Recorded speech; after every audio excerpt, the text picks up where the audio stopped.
Hello বন্ধুরা, আসসালামু আলাইকুম। আপনারা সবাই কেমন আছেন? আমি ভালো আছি। আজকে চলে আসলাম নতুন আরেকটি ব্লগ নিয়ে। আজকে পাস্তা রান্না করব।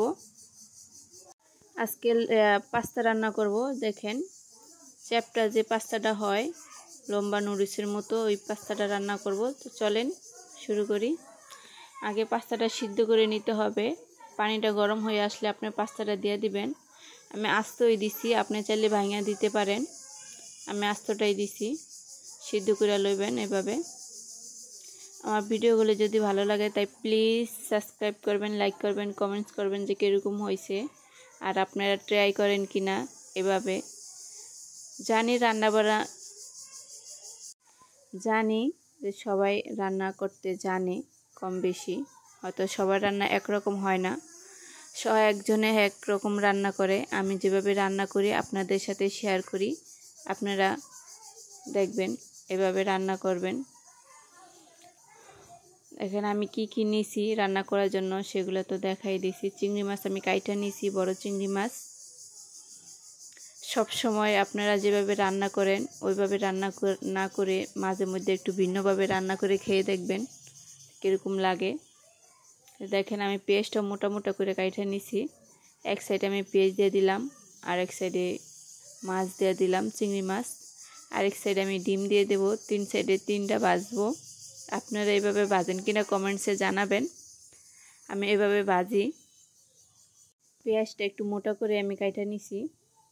আপনারা যারা আমার ভিডিও দেখেন তারা জানেন আমি নুডলস রান্না করলে ডিম পেঁয়াজ ওগুলি একসাথে সাইডে সাইডে রাখে ভাজি করি। এত বড় ফ্রাই প্যান একটা ভাজতে কিনা একসাথে ভাজা হয়ে যায়। আপনারা এভাবে ট্রাই করবেন।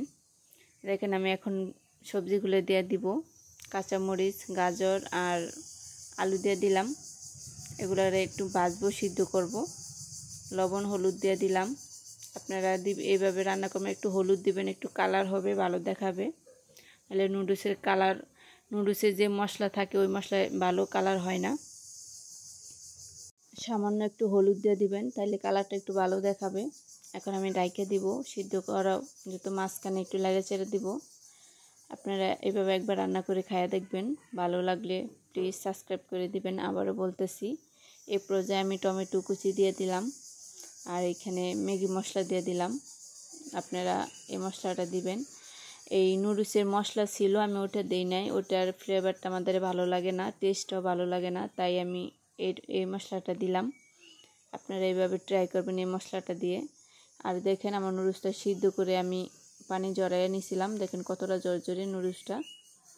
এভাবে আপনারা এখন এই পর্যায়ে নুডলসটা ডাইলা দিবেন। অলমোস্ট আমার রান্নাটা কমপ্লিট হয়ে গেছে। ধনিয়া পাতা থাকলে আপনারা ধনিয়া পাতা দিবেন, আমার দ্বারা ছিল না তাই দিইনি। এই যে দেখেন কতটা সুন্দর লোভনীয় লাগতেছে।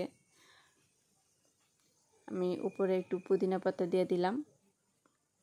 আপনারা সবাই ভালো থাকবেন, সুস্থ থাকবেন। আল্লাহ হাফেজ।